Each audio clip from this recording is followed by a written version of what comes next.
What a crazy game sa Atlanta! CJ the Villain versus Bronson. Paaway si Jonathan Kuminga sa Game 3 at ang new villain ng Atlanta Hawks, CJ McCollum, nag-too small sa New York Knicks. Todo flex pa si Jonathan Kuminga nang mabuli niya si Jordan Clarkson. Game 3 na ng series sa pagitan ng Atlanta Hawks at New York Knicks. Sa bahay naman ng Hawks, mga idol, sinimulan kaagad ni CJ McCollum ang scoring for Atlanta, ang new villain ng Madison Square Garden. Maganda pa ang simula ng Knicks at nakakapisikalan ni Karl-Anthony Towns sa mga player ng Atlanta Hawks. Sa tres na to ni OG Anunoby, mga idol, nagkakayakapan itong si Onyeka Okongwu at si Kat. Well, yan yung simula ng mainit na aksyon. OG Anunoby running a dunk 7-4 run for the New York, at eto na naman Karl-Anthony Towns versus Jalen Johnson. Struggle sa offense ang New York Knicks matapos ang run ng Atlanta Hawks, at dito na unti-unting natambakan ng visiting team.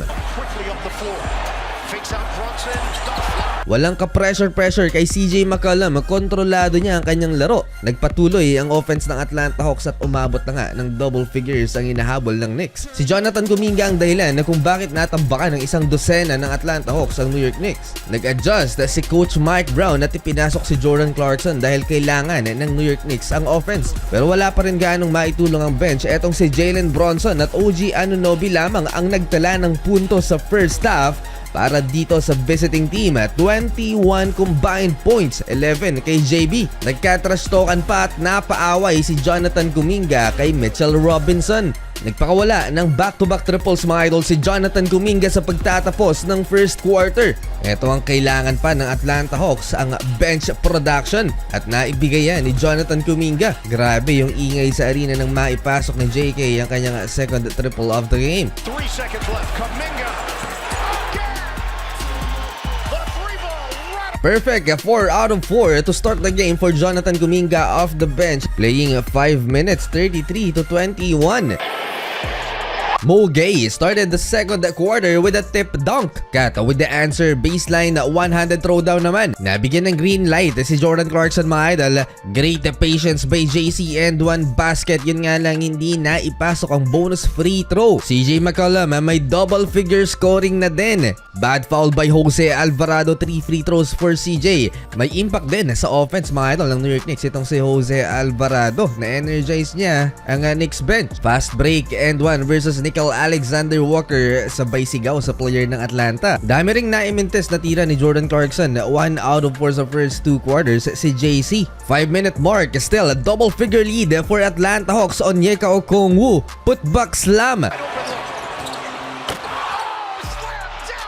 Back-to-back great possession, both ends. Onyeka Okongwu again with the block kay OG Anunoby. Kailangang mag-capitalize ng New York Knicks sa mga pick and roll action dahil mas effective to kesa sa mga isolations nila. CJ McCollum nag-drop coverage si Jalen Bronson, pinagbayad kaagad siya ng tres ni CJ. Grabe yung pagbalasa ni Coach Mike Brown sa rotation niya. Muling ipinasok si Jordan Clarkson at si Deuce McBride off the bench sa final 3 minutes ng first half. Jordan Clarkson fast break points at hindi nagkamali, mga idol, ang Knicks coach na ipasok ang dalawang to tres ni Deuce McBride. Para sa Hawks, hindi gaanong threat sa offense si Jordan Clarkson. Nag-isolation, no double team. Tinusta ang depensa ni Onyeka Okongwu.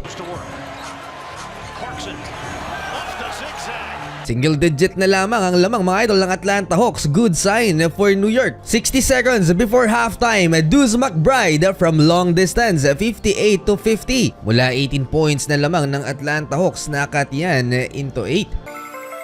Bad trip na siguro itong New York fans kay CJ McCollum. Nag-too small gesture pa siya sa first half kay Deuce McBride. Sayang yung momentum na nabuo sa pagtatapos ng first half for New York Knicks dahil biglang lumobo na naman na ang lamang ng Atlanta Hawks, led by their point guard, ang pinsan ni SGA, si Nickel Alexander Walker. Two starters not scoring. After timeout ng New York Knicks, mas naging aggressive naman si Karl Anthony Towns. A much needed aggression mula sa kanilang superstar. Pick and pop, Josh Hart to Karl Anthony Towns 3-point basket 69-63. 6-point lead na lamang. Napako na sa 69 ng Atlanta Hawks at baba pa yan mga idol sa 4 dahil sa basket na to ni Jalen Bronson. To stop the run, Alexander Walker full extension against Deuce McBride. Bronson right now guarding Alexander Walker. Takes it in with a left hand. Halfway, balik sa court si Jordan Clarkson mga idol. Sinubukan ng depensa ni Dyson Daniels, ang isa sa elite defenders sa NBA. Supalpal ang inabot ni JC. Nagka-momentum ulit ang Atlanta Hawks. Nickeil Alexander Walker corner triple sa harap ng Knicks bench. Todo palakpak mga idol si Grant Hill sa sideline. Sa mga hindi nakakaalam mga idol, part owner siya ng franchise. Kasama niya sa sideline si Chris Paul. And Dyson Daniels mga idol, 3-point basket, his first triple for the last 5 games ng Atlanta Hawks. No defense for the Knicks dahil 18% lang naman sa 3-point area itong si Dyson Daniels ngayong season. Balik sa court si Jonathan Kuminga, fast break points. Balik sa 13 ang lamang ng Atlanta Hawks. Solid off the bench si Jonathan Kuminga mga idol, 15 points and counting. At siya rin ang pinaka-efficient na player ng Atlanta with plus 11. Nagtala pa ng isang supalpal si JK dito sa third frame. 3 players lang halos ang kumaka na para dito sa New York Knicks. Jalen Bronson na may 21, double-double for Cat, 19 points, 13 rebounds and 21 for OG Anunoby. Lamang ng 8 ang Hawks entering the 4th and final quarter.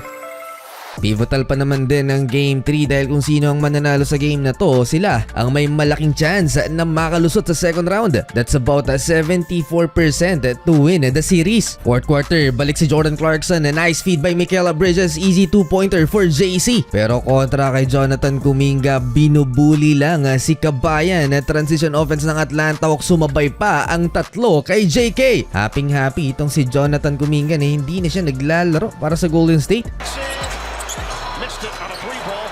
Excellent rebound. Kuminga. Bully ball again kontra kay Jordan Clarkson. Bumabawi sa fast break points ang New York Knicks. Eto, back-to-back Josh Hart and Deuce McBride. Much needed 3-pointer. 4 points na lang ulit ng lamang ng Hawks, 96-92. Timing na timing naman lagi ang timeout ni Coach Quinn Snyder dahil dyan natitigil ang run ng New York Knicks. Kapit malala ang Knicks crowd na nasa arena. Jalen Bronson to cut the lead into one possession game, 99-96. Parang kinakapos lagi sa gas ang New York Knicks at hindi magawang makalamang sa Atlanta Hawks. JK, clutch! Johnson off the penetration. Kuminga the catch.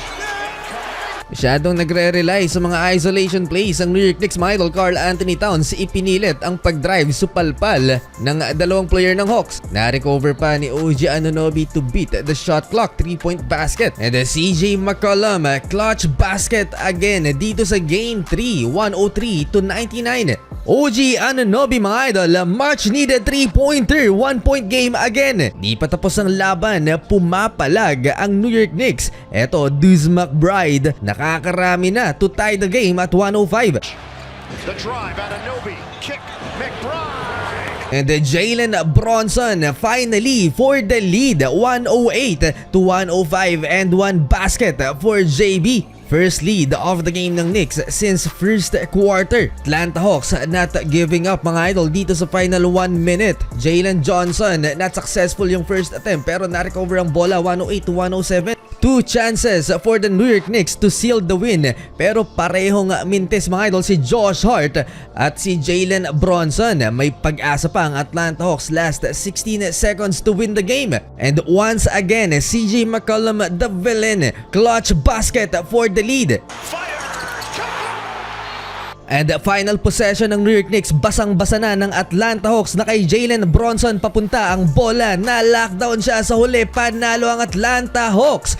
2-1 ang series laban sa dihadong kupunan.